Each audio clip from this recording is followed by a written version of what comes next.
third of the jobs in the market in the Philippines is being replaced by AI. AI will not steal your job, but it will if you stay still. If everything is AI, no one is accountable.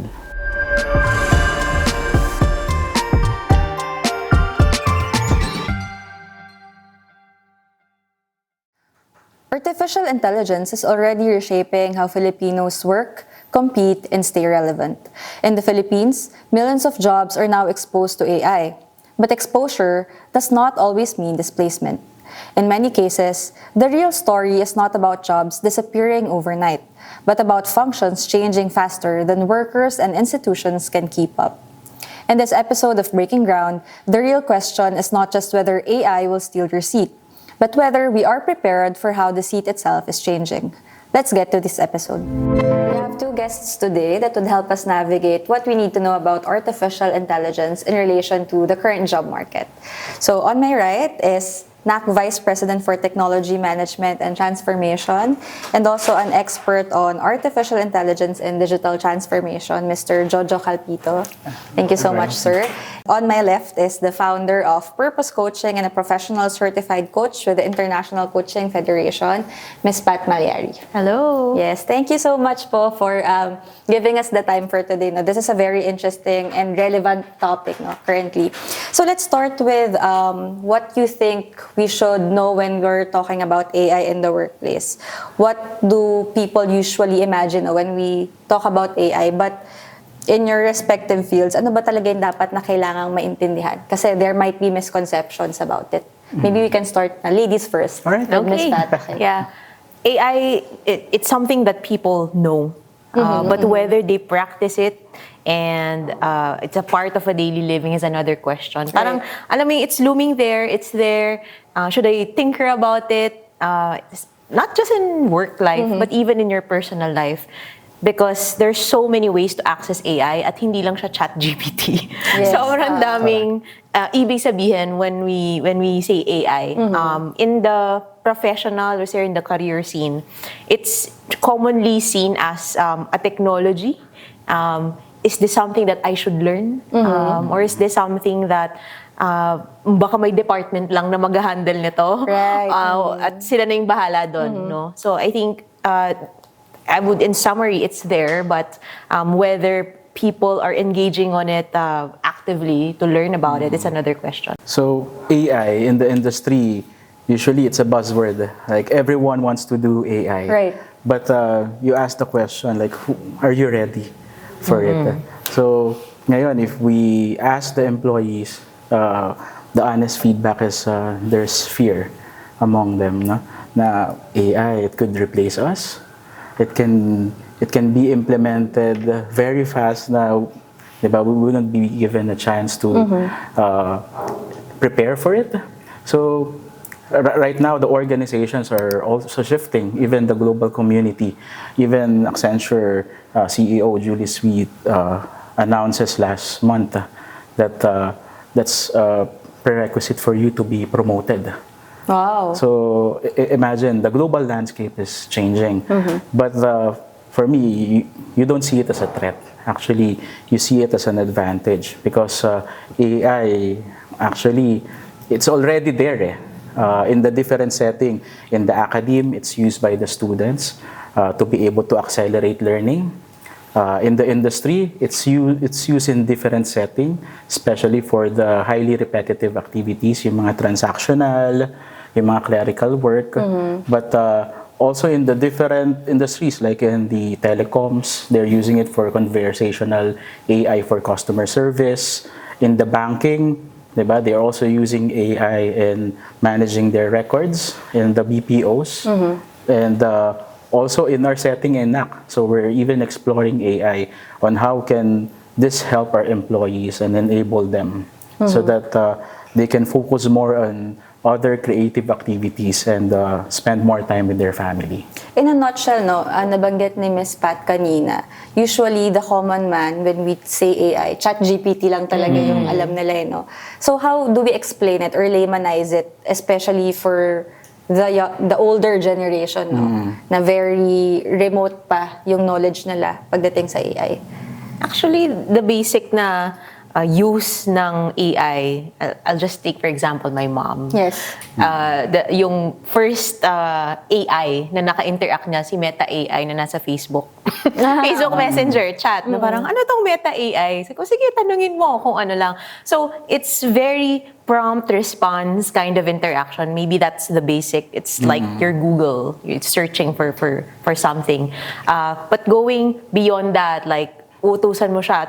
Sinasabi ko nga sa kanya, Mami, ang galing, may assistant ako. I have an assistant at home who can help me do this and that. No? So, I think, if I were to laymanize it, to me, I think it's my second brain sometimes. It's my assistant for the things that will take me hours to do, creating documents, creating decks. I'll ask AI to draft something, but it's still up to me whether to customize it, to make it better, Right. and sometimes even challenging. You know what? Especially for those who are freelancers, ganyan, yung mga mag-isa lang na kailangan nila ng kabatuhan ng idea, minsan si AI nakakatulong din. Yun. That's how I would describe it. It's like a second brain / assistant. Actually, parang in my experience using it, nakaka-relate din ako na it's like that. No? How about you, sir? Kasi I think ikaw mas, very rooted ka talaga sa technology management. I'll use another term. If personal assistant kay Pat, sa akin, it's like my companion. Wow, So, okay. being a companion, so imagine it will be able to help you eliminate or reduce the time for you to produce an output. So, it depends on your role in the organization. So, we have a different generation of employees here. There are employees that has been here for more than 30 years, more than 20 years.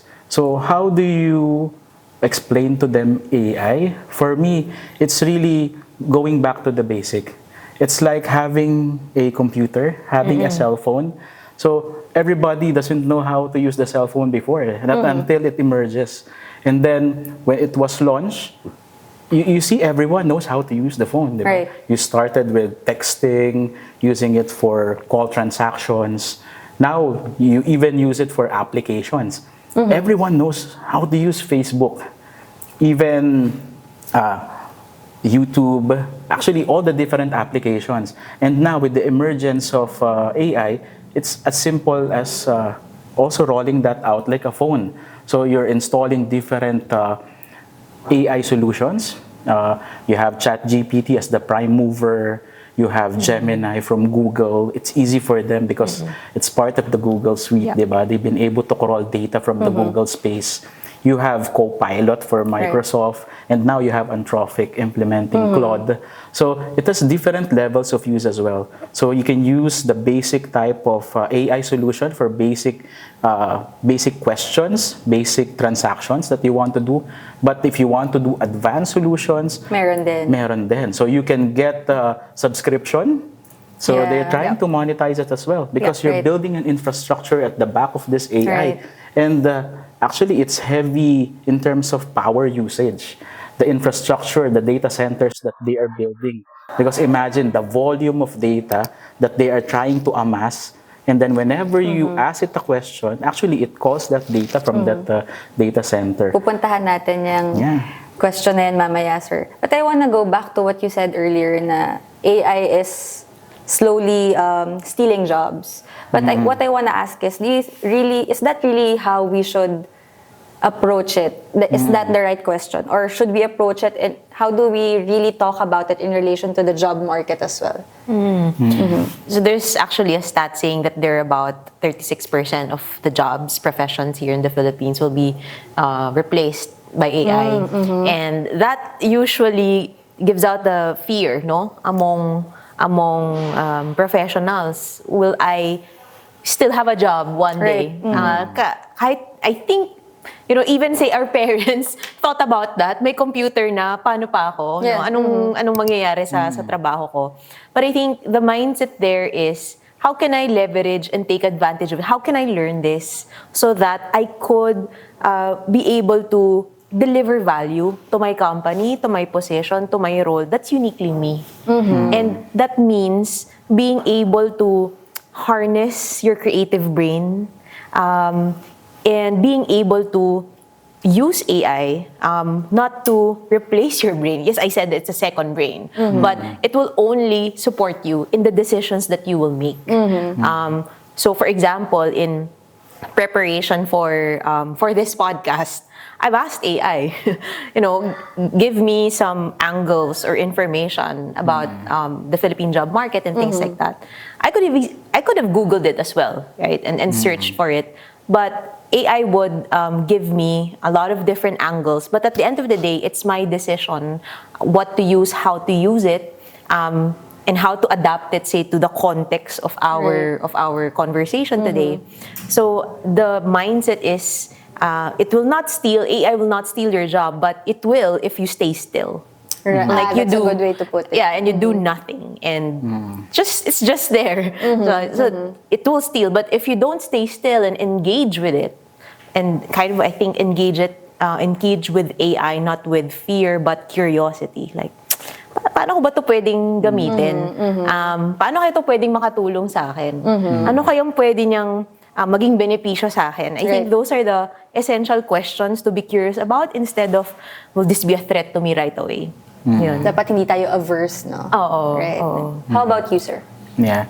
It's normal diba, they will have a fear of the emergence of AI. But actually, you will not be replaced by AI. You will be replaced by a person who knows how to properly use AI. That's how I'll put it. Actually, organizations, shared by Pat, I also did research using AI. And actually, the response is 1/3, according to the International Monetary Fund, 1/3 of the jobs in the market in the Philippines is being replaced by AI. So AI kasi, there's a progression. You have the generative AI, you have agentic AI, you have AI agents. So all of this AI evolution are coming in, and it's really fast. So actually, the way we understand AI right now, it could be meta AI, as basic as searching in Google, and then Google has AI mode, diba? So, but if you'll try to dig deeper, it will actually give you the leverage if you know how to use it.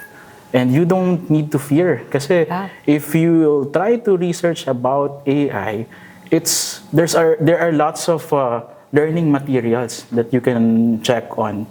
Actually, magpunta ka lang sa YouTube University. You'll be able to check lots of articles out there. And then, if you want to leverage more the AI solutions, you can get the premium subscription. And from there, you'll get better answers from the AI. So the question of having fear of the emergence of AI, I think that shouldn't be a question anymore. It's really how you will prepare yourself to face the changing environment in terms of the job market. Based on studies that we saw, a lot of jobs that are being threatened by AI are those that are repetitive. Correct.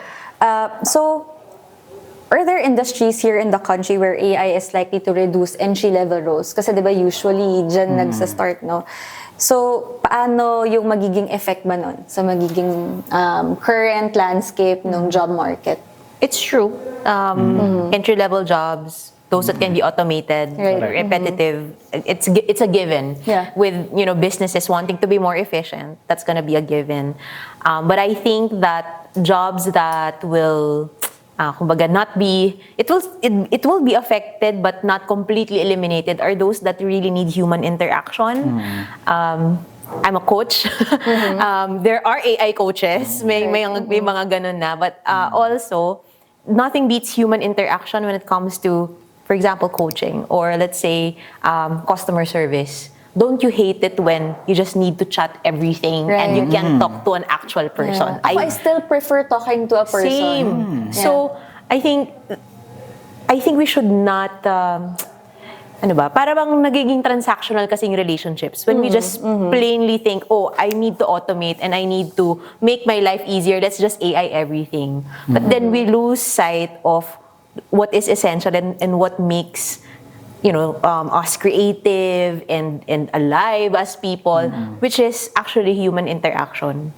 So, for For example, kahit actually bank transactions. Okay, let's put that kasi yun yung mga usual na say entry level, no? You can do it online, yes, but then there are concerns that you want to talk to a human person, and then that's when you train a person to be able to handle those kinds of conversations and to handle it not in a transactional manner but actually able to listen to the other person.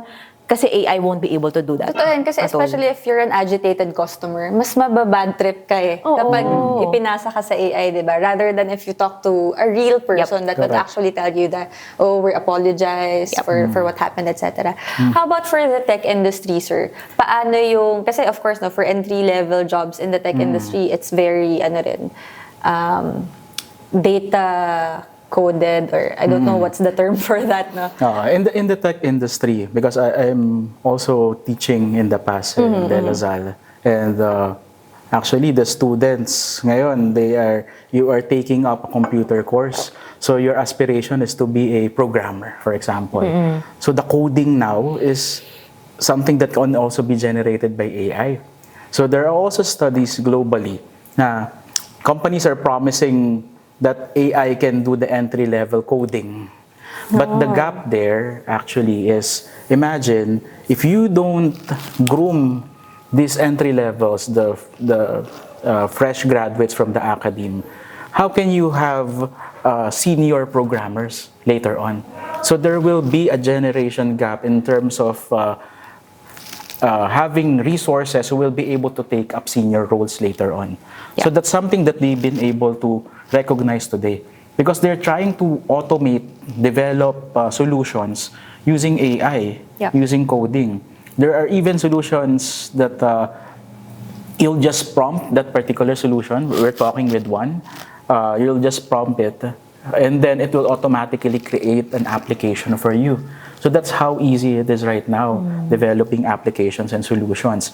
But the gap there is, imagine, if everything is AI, no one is accountable. Right. So you still need someone who is accountable and someone who has empathy, diba? So that's something that's missing in this AI world.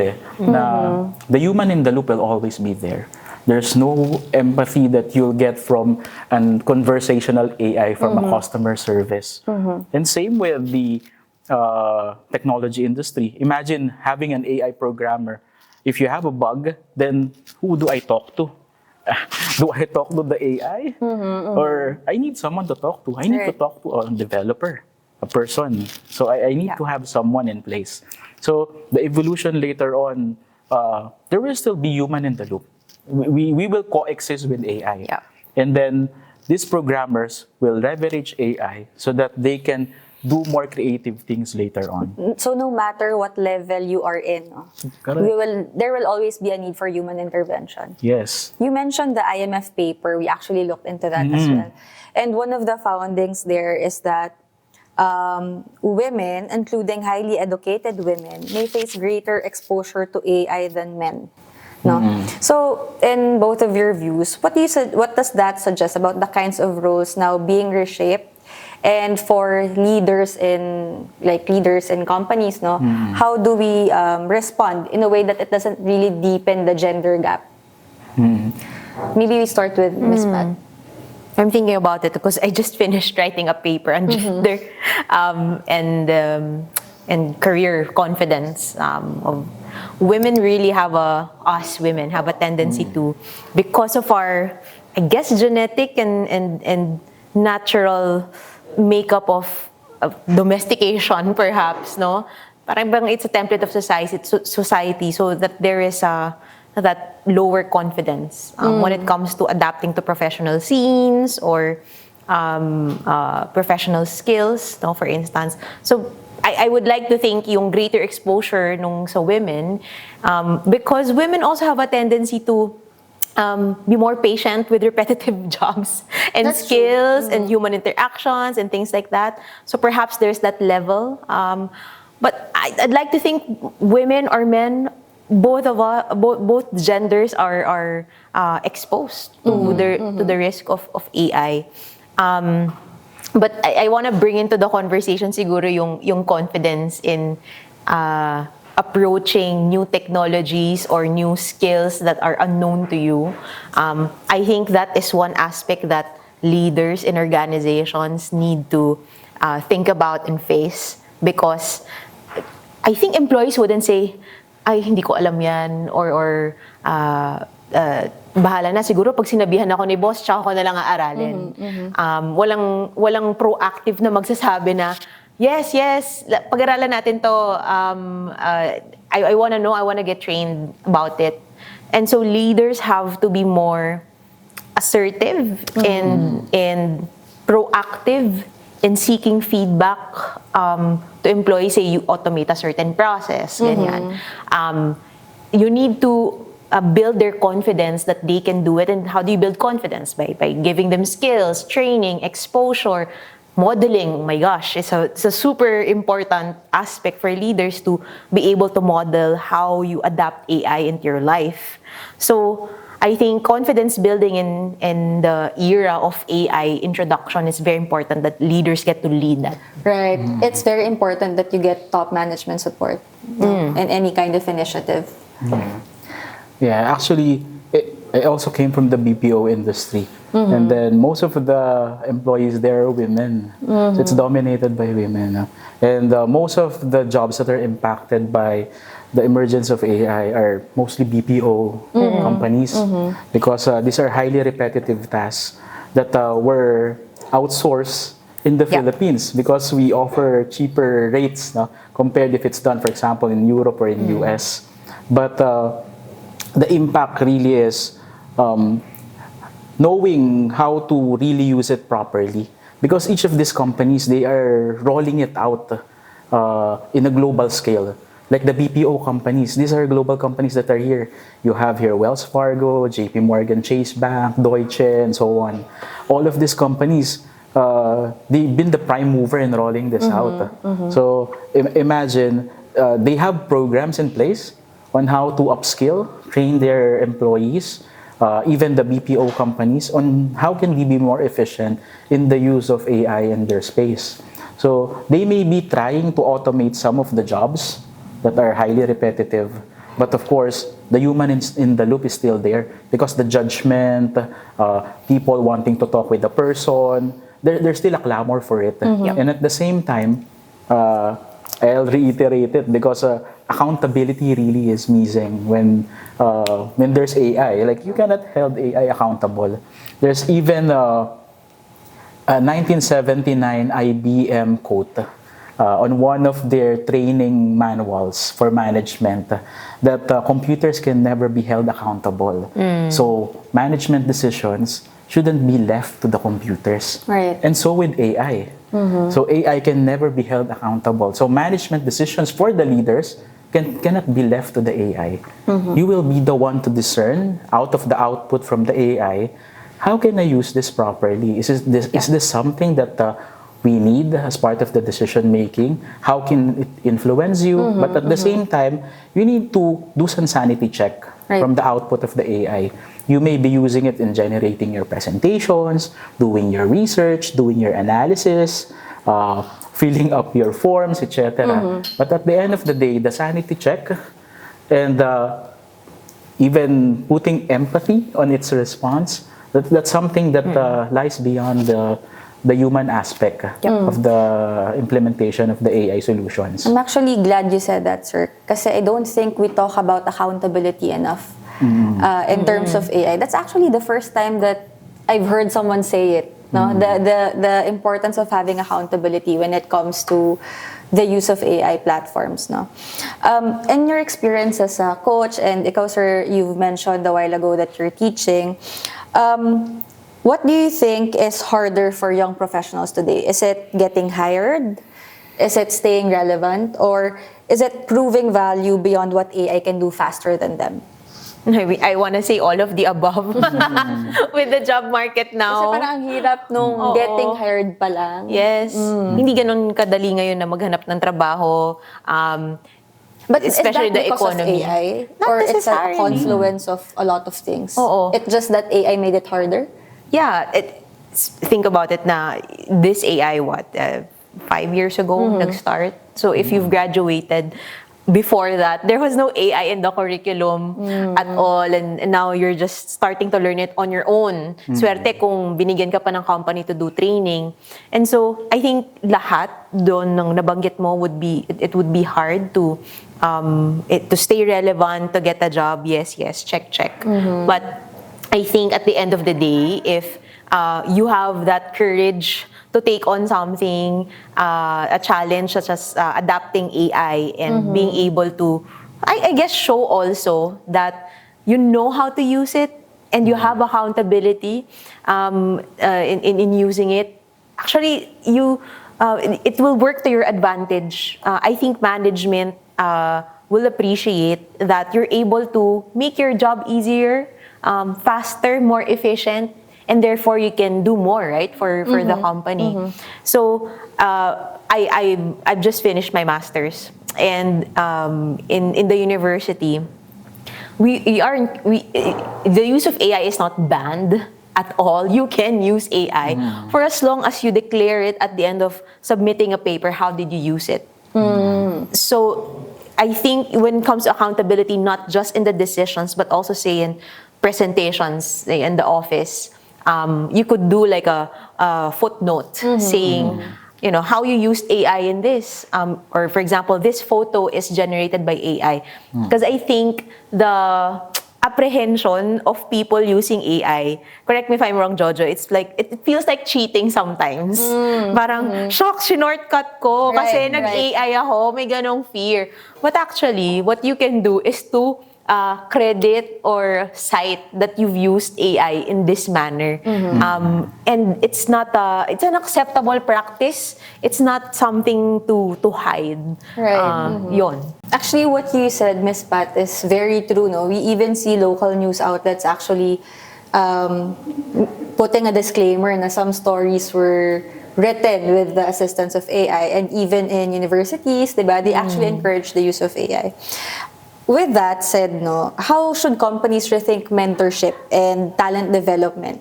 Kasi I think the tone now, diba, is people are now being encouraged to use AI responsibly. So how do we do that? Actually, in organizations, of course, we need to set the foundation first. So for us to be able to mentor our team members, the next generation, we ourselves, diba, we should be able to model it. We should have a full understanding how to use AI, how to use these technologies, how to use these emerging trends and technologies, and then be able to coach properly our team members.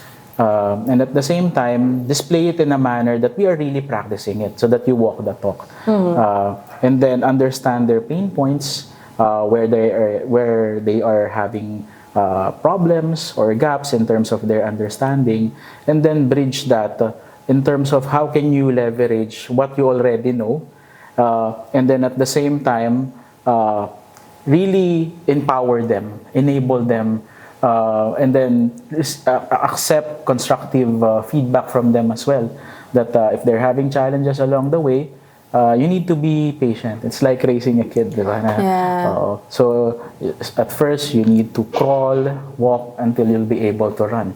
So it's the same pace. Hand-holding talaga to, no? Like with any transformation that you'll be doing, may it be technology, digital, AI, all of this, it needs patience. And at the same time, it needs courage for you to accept, because at the end of the day, you'll be corrected. You will be called out. No one is perfect in this era. Even AI, it hallucinates. Diba? So when the AI hallucinates, that's where your judgment call come in. So from there, you'll be able to verify and be able to put your sanity out of its hallucination. Nag-hallucinate pala yung mga AI, no? Nagahang din sila. Alright. Well, that makes sense. How about you, Miss Pat? Kasi ikaw mentor ka talaga diba? So how do we do that now with AI? I'll be a bit clinical about it in a way that in your role, you need to understand what are the skills that you have without AI, right? Ano ba yung value add nitong trabaho ko, whether that's decision making, whether that's creating content or let's say analysis, you need to dissect your role. You can't just, okay, I am, I don't know, corporate affairs manager. But what does that mean, right? And when you're able to dissect your job and see, okay, these are the skills that's needed out of this role, how can then using AI be able to amplify these different skills? Then you can reposition yourself as, okay, I make decisions, say, with the use of AI, considering different factors, for instance. So I think being able to reroute yourself to the essence of your role, of your job, is super important. So you don't lose sight of the value add. Kaya ka naman hinahire eh, di ba? Right. Because there's a value that's needed from you.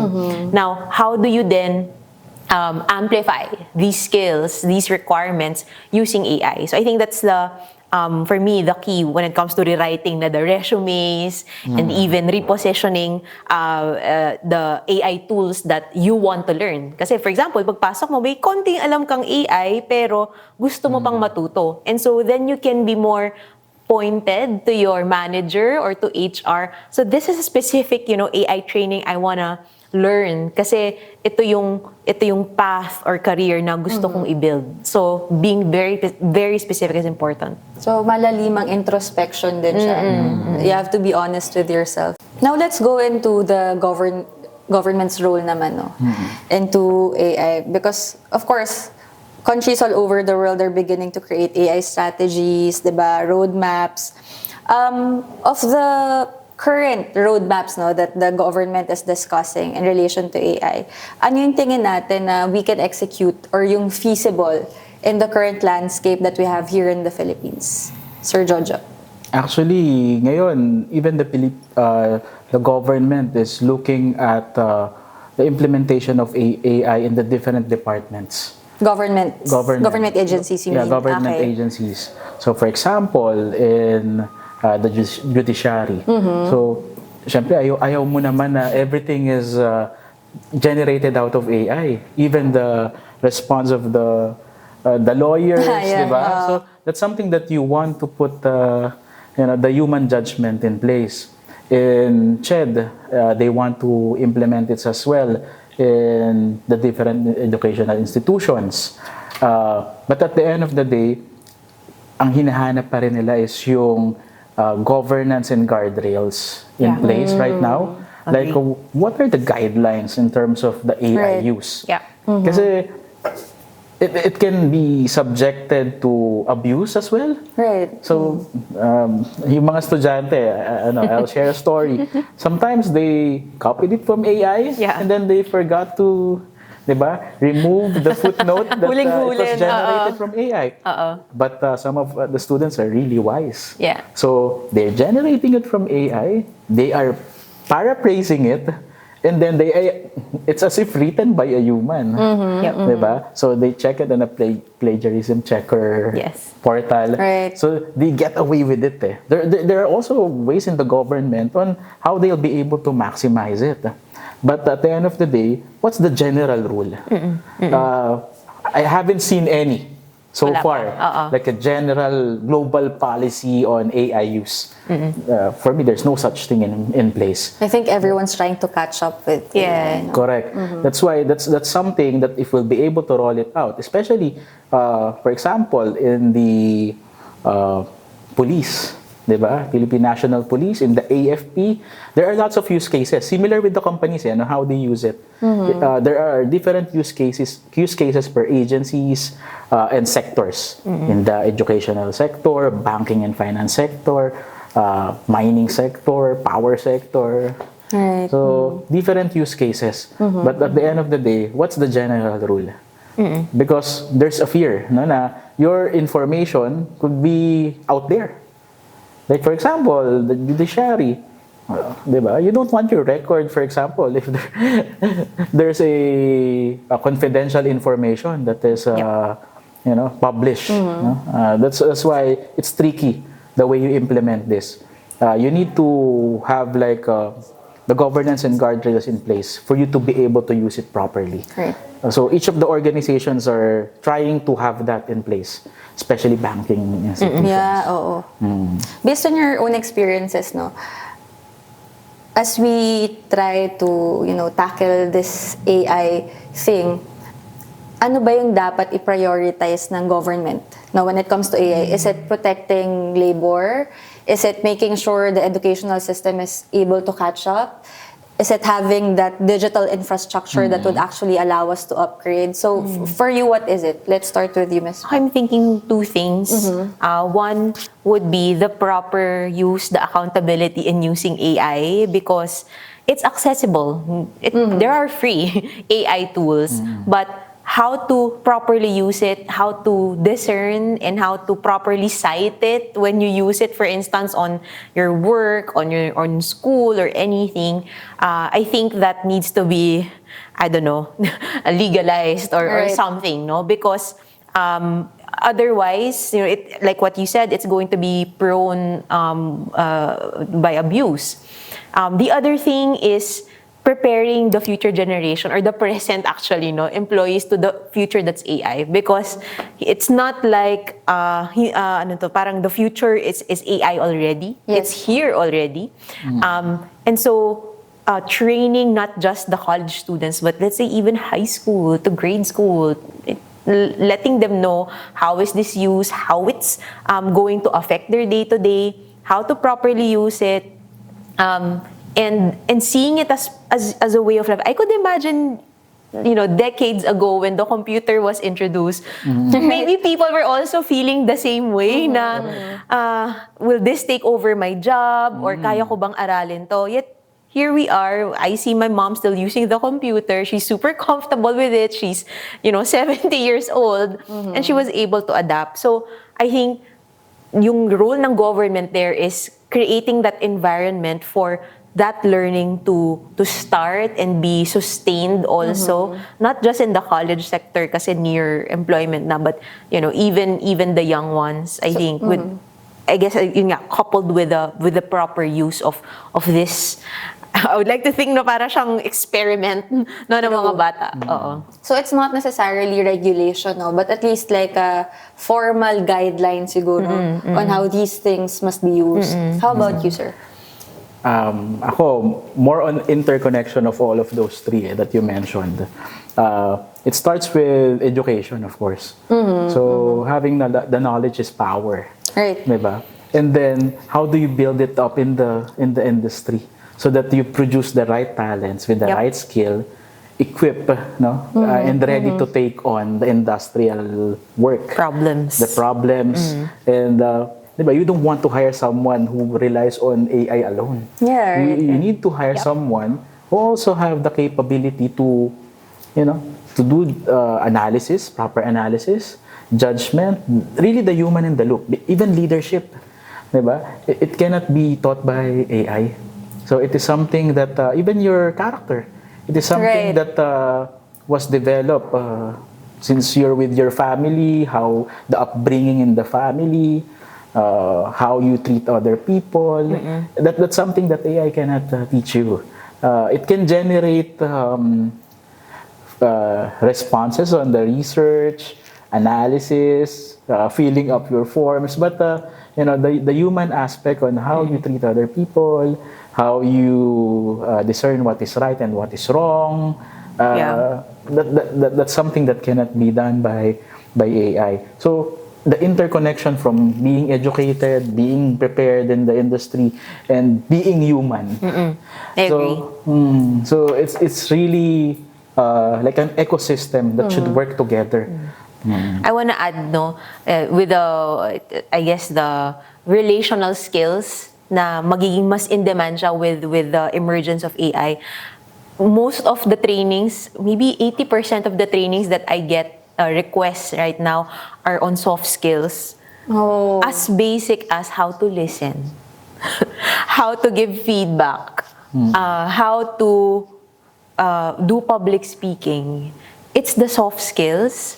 So ako, I'm noticing tuloy na, because nga, it's so easy naman na, since there's AI, ang dami nang pwedeng i-shortcut. Pero itong mga bagay na, pag may kausap ka, Hindi mo how pwede do I know ano yung i-shortcut needs yan, niya? No? Let's say may sales, I don't know, exploration meeting ka, pwede mo siguro andyan yung si AI to listen with you, pero ikaw yung judgment mo na, tama kaya itong napakinggan niya and everything, kailangan pa rin, no? So, I think, I just want to highlight what you said na the soft skills, the people skills will become premium, in fact, than knowing AI one day. I could really imagine.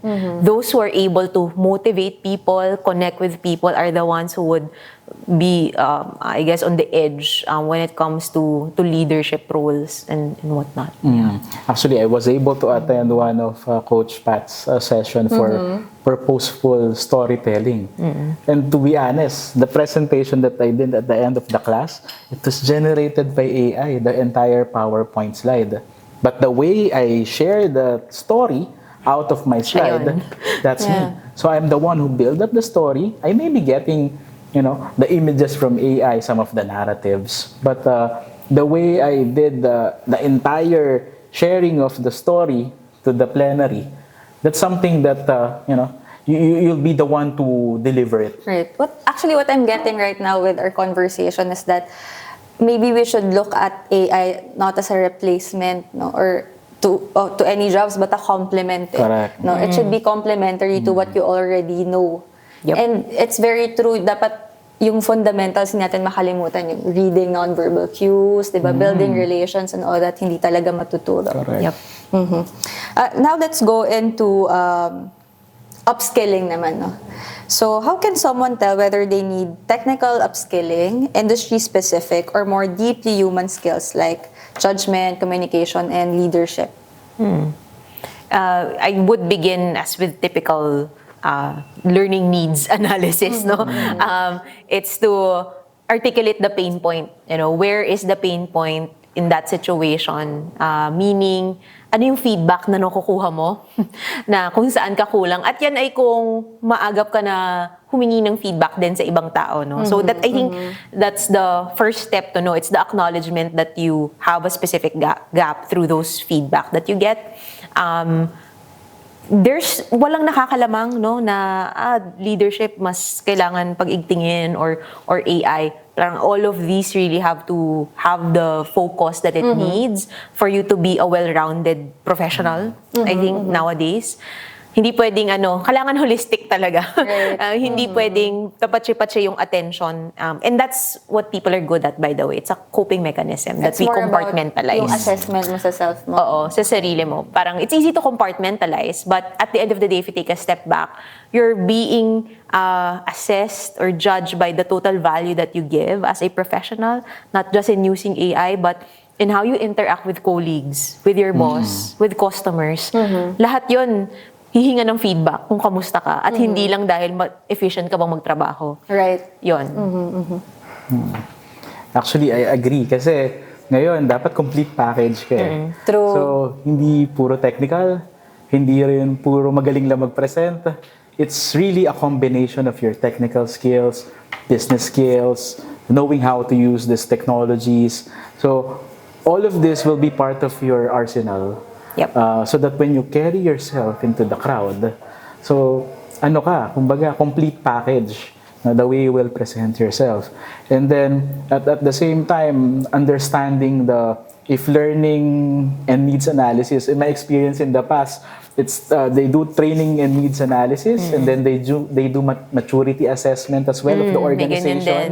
Yeah. So from the maturity assessment, kasi you'll be able to check where we are. You can benchmark what's the baseline, so that when we do all of these trainings, all of these programs, where can we bring the organization? Are we really improving? You have a way to validate where we are before and where we are today, and where we want to bring the organization. Right. So that's something that will be your guiding path, so that you'll have also a North Star that you can, that can serve as your guide as you move forward with the the programs or campaigns that will be rolled out in the organization. See, understanding the profile, like yun nga, you have the age, you have gender, you have the level of skills, the competency.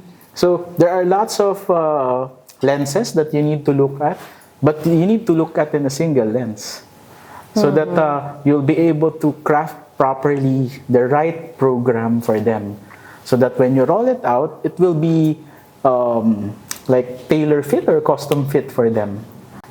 For the both of you, no, what will make someone truly in demand in the Philippine job market of actually not the future anymore, no? As you said, Miss Pat, presently, now that AI is here, no, it has really arrived. What will make someone truly in demand? Good question.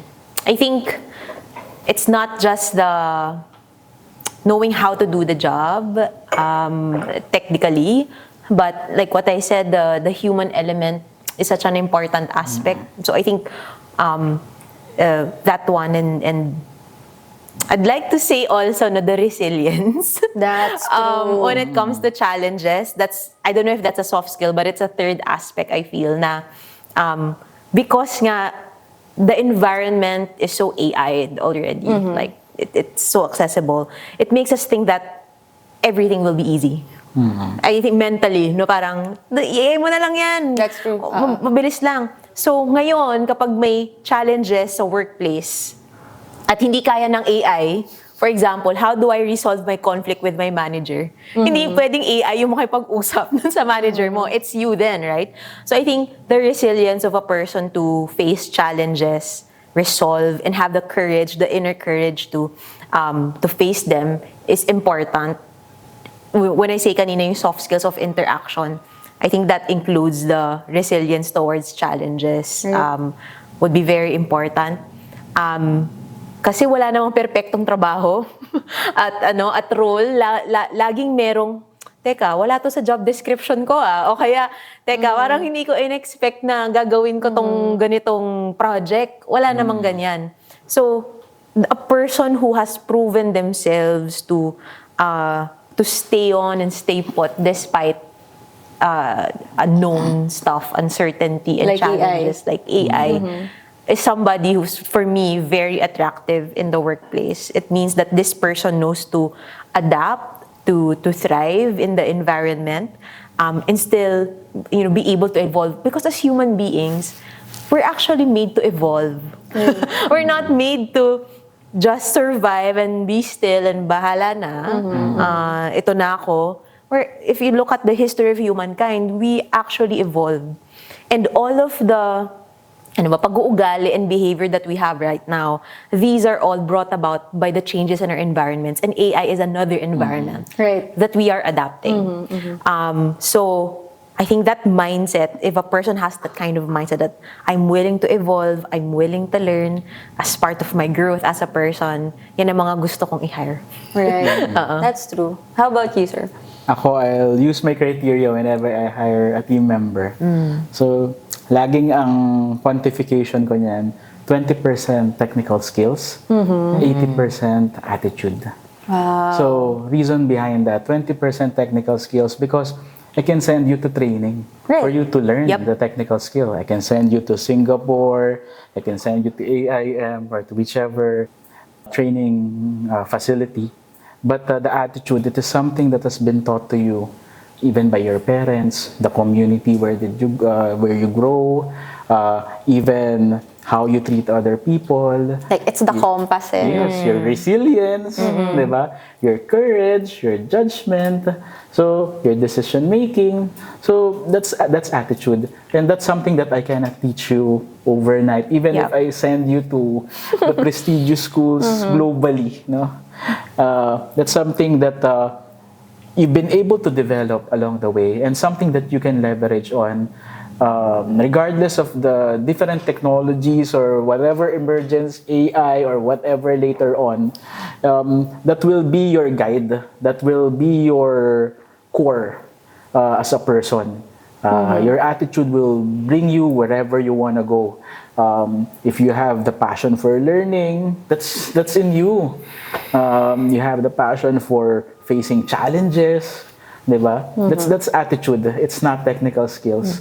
That's true. Yeah, so that's what the industry need for me. Yeah. And this is across all industries. Yes. And for me, that's a rare hire. In the academe, they are trying to instill the reason why probably soft skills are being demanded right Yes, now oo. versus technical skills. So if you see the curriculum in the courses in the academe, most of the subjects are really foundational. Some of it you weren't able to use when you're already in the industry. Like for example, I'm a computer science graduate. So discrete mathematics, logic design and switching, hindi ko naman ginagamit yun sa work ko ngayon. But that's a foundational subject that you need to learn that will be able to hone you for you to be who you are today. Right. All right. Very insightful. No, we learned a lot today. But before we end this episode, actually we do something here where we passed around the fishbowl dito sa office. Para kung may mga tanong din sila no, related to our topic today, they may do so.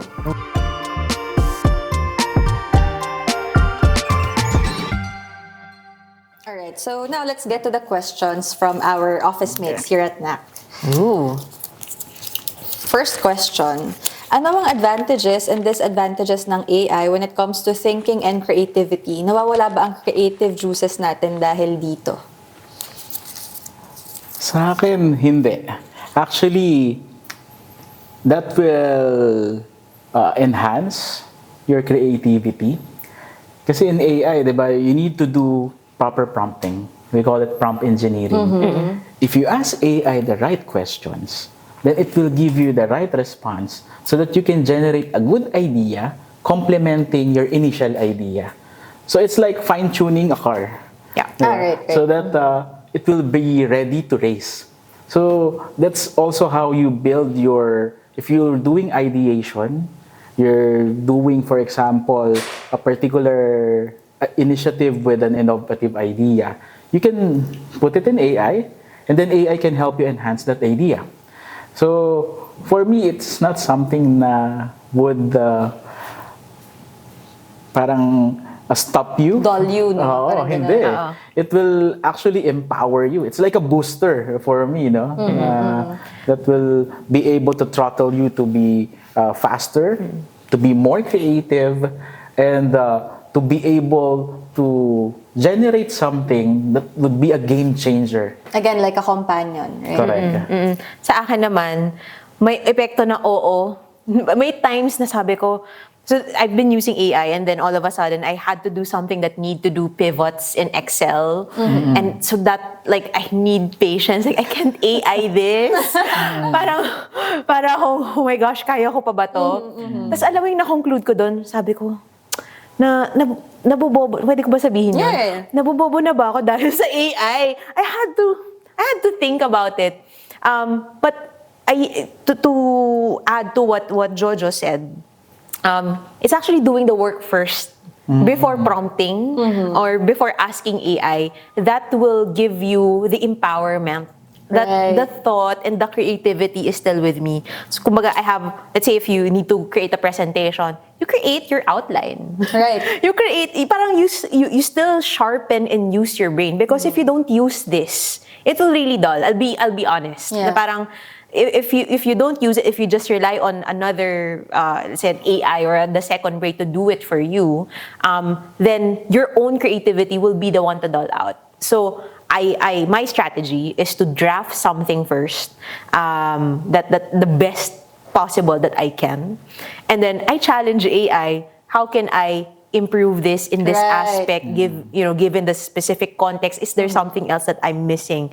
So you want AI to be able to cover your blind spots. Kasi I think some students will do, for example, write me a book review of Catcher in the Rye. Yun na yun. Yun na. As opposed to like, they actually write a draft and then they ask AI to improve it, no? So yeah, I think it depends on how you use it. May bagong way nga ng prompting ngayon. You don't ask AI kaya if you want to improve something, generate me this. You ask AI, what are your frustrations? Oh. What are your problems? What are your challenge?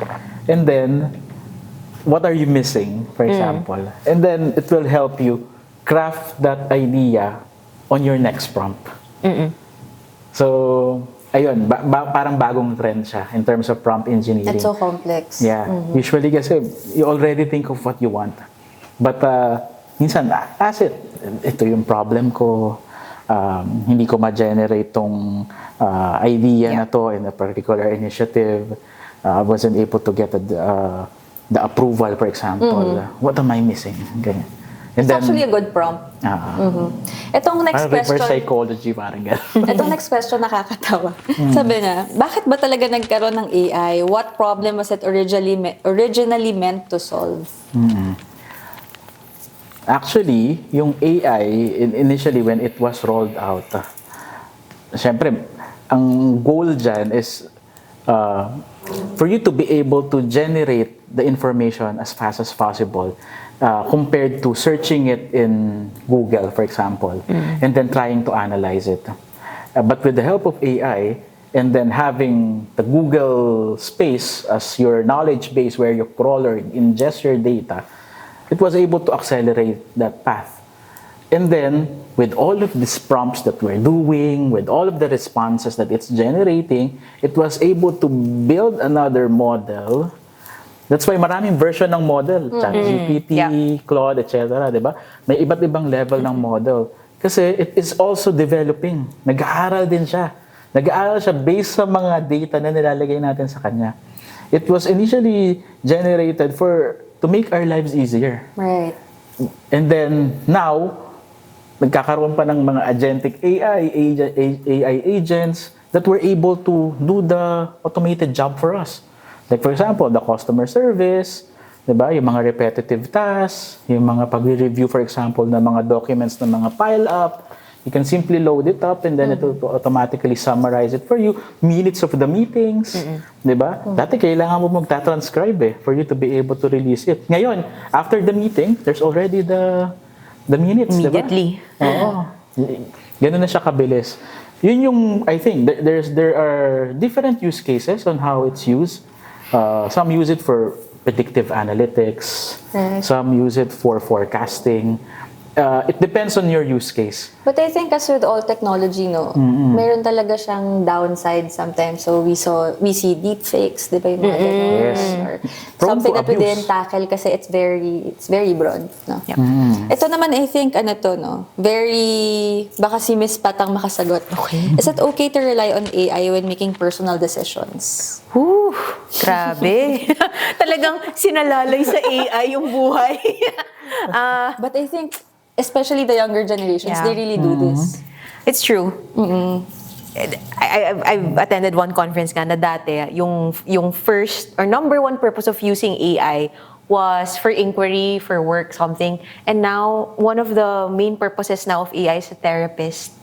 Wow. Yeah, grabe, di ba? That only shows how we long for connection. True. And how that's still very important for So us. ironic. So ironic. So, yung tanong na yung personal na decision, syempre hindi. Dahil ikaw yan. Yung intuition mo, kasi we're the rational brain, which is what we're trying to mimic with AI, probably okay, sige, kaya niyang mag-pros and cons and everything, whatever, right? But the emotional brain, our intuition, that's something that the AI cannot have. And it's only you who will know. So, personal accountability, paulit-ulit natin sinasabi kanina, nasa sayo pa rin. Even ako, hindi ko i-entrust, for example, yung operation ko, surgery, with the doctor using AI, No. di ba?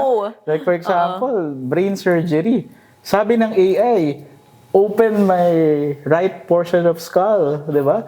Pero sa left pala, di ba? Even in sa mga lawyers, di ba? For example, it could result to baka magkaroon pa ng makonvict ka pa instead of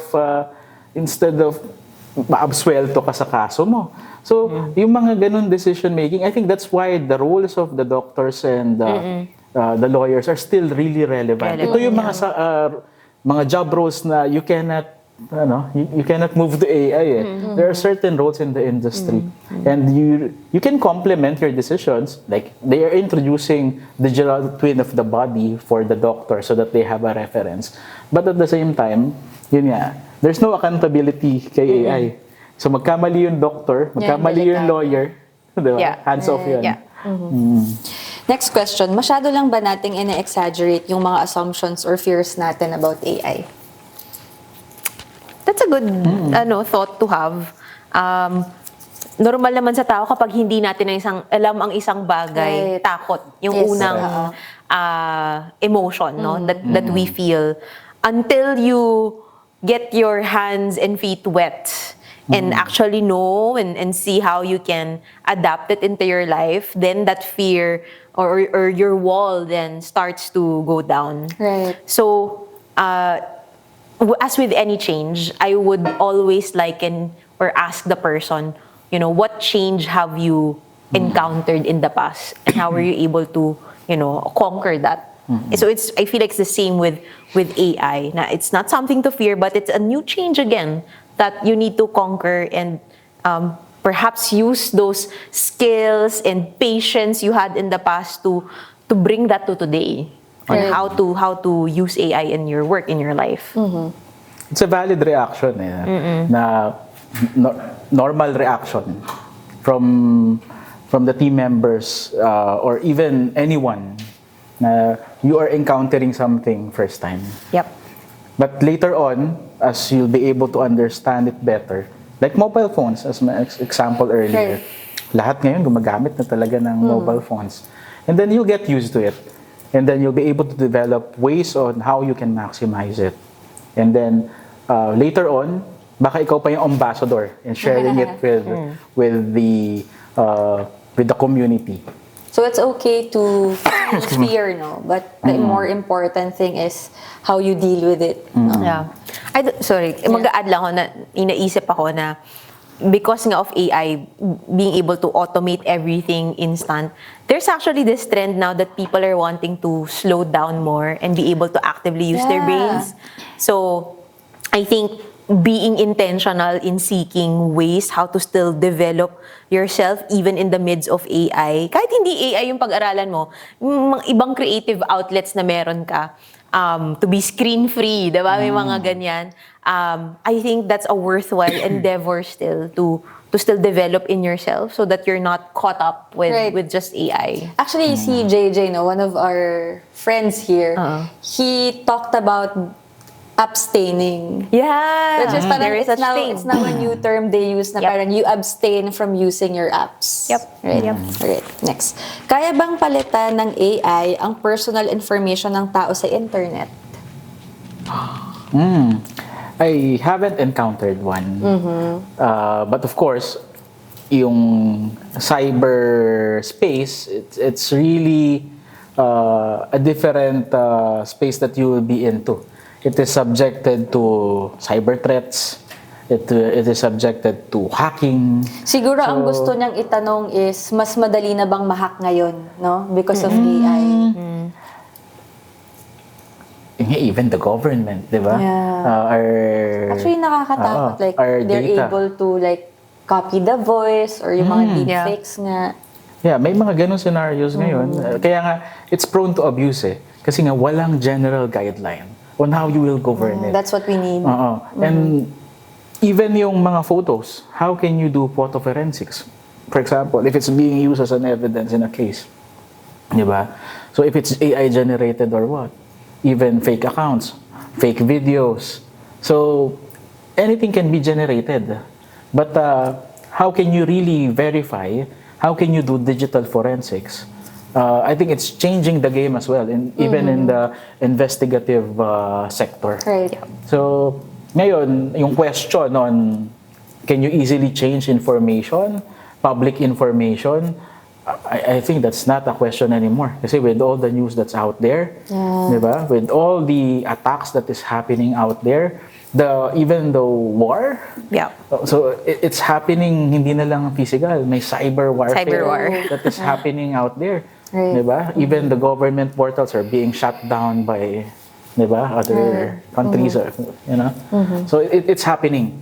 That's why we also need to prepare our cybersecurity and space, no? In terms of the readiness on how can we prevent this from happening.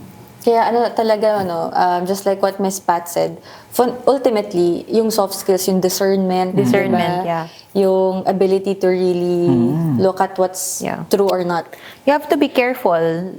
Kasi nga, it is possible, but there is still agency on your end to decide, Right. no, I will not give my data.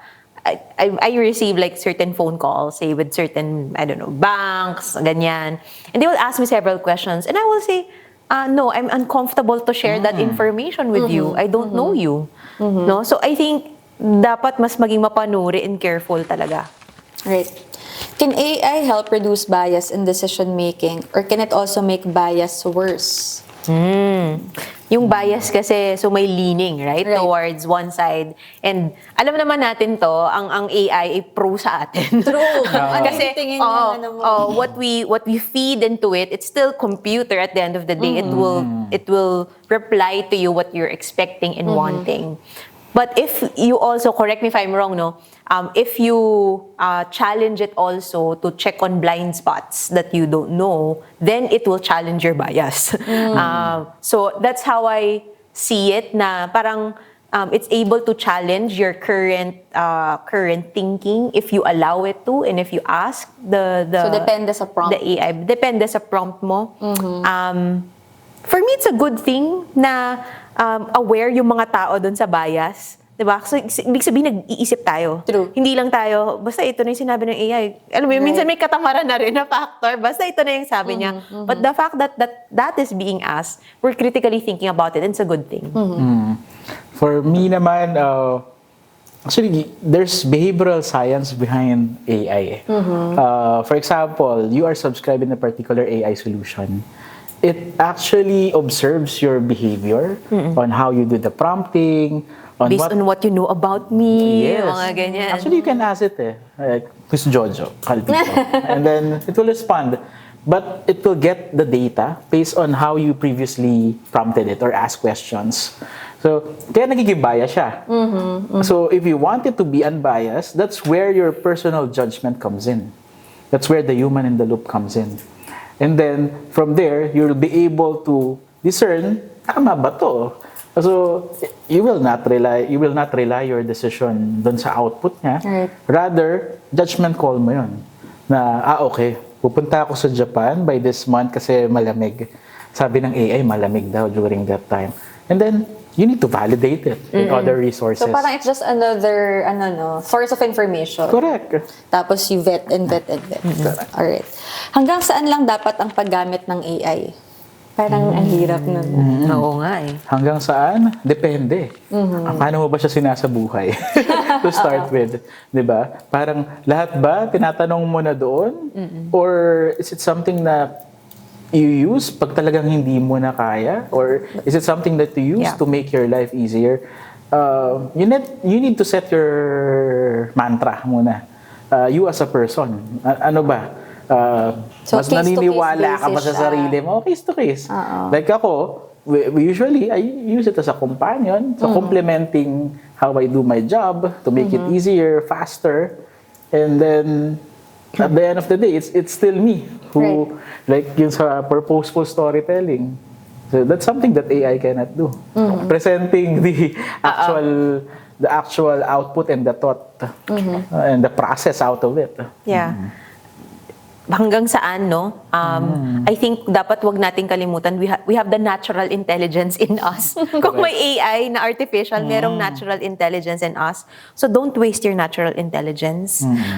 Use it, develop it, because that will be your advantage in the future, not just knowing and how to manipulate AI, pero your natural intelligence as a person is the one who still wins, and ikaw naman yung magsusurvive until until what time, right? So to me, yes, there's AI, but don't rely on your life on AI. At the end of the day, it's still your life. You discern, and yun nga, don't let your brain waste into it. Yun siguro. Sayang. Yung natural intelligence that we That's have. true.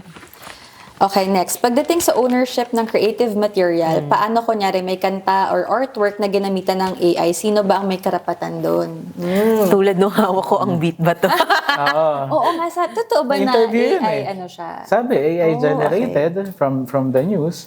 So, paano yan? Kasi wala pa tayong existing laws on it, right? Yun nga, di ba? Since yung walang general guideline, di ba? So you really cannot govern it.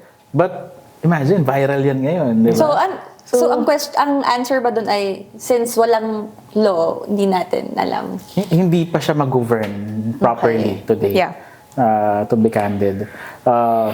That's why yung use of AI, it is something that relies to the user ngayon. Kung sino nag-prompt Kung siguro. sino nag-prompt. Yeah. And then, ang daming AI solution eh.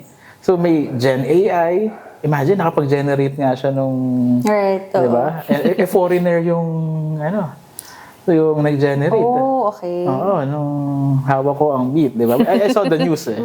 In-interview pa siya, pinuntahan pa siya doon sa province in Visayas. Diba? So imagine, if they can do that, then actually, ang magiging question mo doon, paano ngayon yung ibang artist? Right. So, Kasi we the also see creative, right? singers, di ba? Parang AI albums, ganyan. Correct. And okay din naman, di ba? But at the end of the day, it's really changing the game. Right. Talagang across in different all sectors, industries. No? Yeah. in different industries. Pati arts. Yeah. Yep. Alright, next question. Sino ang accountable kung magkaroon ng problema because of AI? Is it the user, the company, or the developer? Yan, share ko kanina, di ba? If a computer cannot be held accountable, yun sa IBM, sa training manual nila for management, AI cannot be held accountable din. And even management decisions cannot be relied kay AI na. You need to be there to do the decision. So you just use it as one of your resources. As one of your researcher, di ba? As your partner, companion, anything that can make your life easier. But at the end of the day, ikaw pa rin. Yung user pa rin talaga. You will accountable. You will be the one who will be accountable. Darating ba sa point na AI can self-teach its way to human-level adaptability without human training? Yeah, yun na-mention That's ko the goal. kanina. That's the goal. Ano siya eh, it observes your behavior. So, ibig it sabihin mimics ba- you, actually. Yeah. Ibig sabihin ba, Sir Jojo, yung mga futuristic dystopian movies na nakikita natin, pwede talaga siyang Iron Man, mga mangyari? ganyan. I think it's possible later on. Diba? You don't know. Actually, all of these things that is happening right now, it has been thought of 1970s, 1980s. Diba those movies came? And so, yung imagination nandun na Correct. at the start. So, it is possible. It is possible. Even in the news, di ba? May hologram sila. Yeah. It's as if True. you're in another country. Nawawala ba ang authenticity and quality dahil sa AI? Especially kapag gusto na lang nating mapabilis ang lahat. Yun. I think oo. Kapag nakita natin siya as a shortcut or cheat no? sa lahat ng mga bagay, mawawala talaga yung authenticity and creativity. Kaya, importante nga na you have your own natural intelligence first on how you've done things, how you write, etc. And use AI to cover your blind spots if there are things that you haven't thought about. At the end of the day, you wanna create an output that you're proud of. Right. Right? At the end of the day, that's yours, and you feel proud of yourself. Yes, you've used AI, but the decision of what to put into it, The intent. or the intent, you can confidently say that it's me. You know, I think yun yung magandang batayan dun sa tanong na yun. Baka nga it's time to teach AI ethics, no? If there is such a thing like that.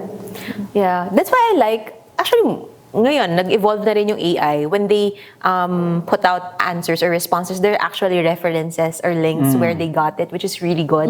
Because that teaches us to discern and judge Yeah. whether do I take this in, Right. is this right for my context or not? Or nag-hallucinate lang ba? Or nag-hallucinate. Tama. Diba? Kasi, but then for example, with ChatGPT, they give a link, then it's in a different link. You'll be surprised.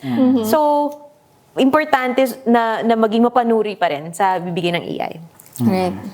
In the academe, they teach like before, IT ethics. It's part of the curriculum. Oh, okay. But now, siguro, with what you mentioned earlier, AI ethics, diba? Kailangan And din. then it can be like multiple subjects that relates to it. Kasi I used to be a journalist, and so we study media ethics, and there really is a difference when parang you're taught about that versus pag wala. Okay, one thing na kaibahan natin sa AI is intuition. Do you think darating ang time na magkakaroon na ng machine intuition? Ang hirap. Nangyayari siya. Ngayon, actually, there are implementations Really, na may ganun na. Na may ganun. That, kaya AI and machine learning ang laging partnering yan. So, the machine learning, it studies the patterns. And then, based on the patterns, you'll be able to predict what will happen next. So, you will have like a forecasting of what could happen based on the different scenarios that it was able to analyze from your data. So, ngayon, nangyayari na siya. But of course, the foundation of this is data. Garbage in, garbage out. So if you feed it garbage data, then you will get the wrong analytics or the wrong forecast. Ito personal question. How about a conscience? Can AI grow a conscience? Parang hindi na. Ang ano nga dyan it creates a space, it mimics you. Kasi especially when you are subscribed, kasi it has a database of all of your prompts, all of the questions that you ask, all of the generated feedback. So parang yung values mo, magiging values niya na rin. Parang ganon. Tanong ko nga yung pamangkin namin what is AI? A 10-year-old. Sabi niya, AI is a robot that acts like a human. Sabi ko, oh, you know, ha? Ay, sa kanya. But that's true. It's true. Kasi nga, it's trying to mimic your behavior. Right. Hindi ko na to itatanong kasi this has been answered already. Okay, last question. Totoo ba na AI is not environmentally friendly? Oh. Environmentally friendly. Kasi di ba, Sir Jojo, you With the mentioned power. yung It's heavy on water power. use. Yeah. Power usage. Kasi nga, whenever you prompt, it will, it will get the data from a particular source. And then usually it's hosted in data centers, di ba? The information is out there. And then for it to crawl back the information and then generate it for you, imagine, kaya nga sabi nila, if we will be asking it with a question na hindi naman ganun ka-importante, don't use it. Wag Kasi na. gagamit siya ng memory, gagamit siya ng power, and then right now, with what's happening, di ba? May mga power shortages, with all of the global crisis that is happening. Hindi ko masabi directly na environmental friendly or what, but in those aspects. So, mas mabigat yung power consumption. Kasi Yes. mas complex din siya sumagot. I see. Alright. Ang bigat, ang dami. A lot to take in. But thank you so much, Miss Pat and Sir Jojo, for such an interesting conversation. I think we weren't able to cover a lot of ground because it's such a broad topic. Sana magkaroon tayo ng part 2 eventually. Before we end this episode, where can our listeners or our viewers get in touch with the both of you? Miss Pat. Well, I'm on LinkedIn. You can search for me, Pat Mallari. I'm also on Instagram, Purpose Coaching PH. So for those who wants to get coached, Yep. they'll just reach you through LinkedIn and Instagram. Yep. Alright. Sir Jojo. I'm also on LinkedIn. Okay. So, Joselito Calpito. Okay. Yeah, you can easily see my name. And then, if from NAC, diba, they can reach me out via Teams. Alright. So kung may gusto silang advice, pwede silang mag-message course, of sa'yo. course. Alright. Thank you. And that's it for another episode of Breaking Ground.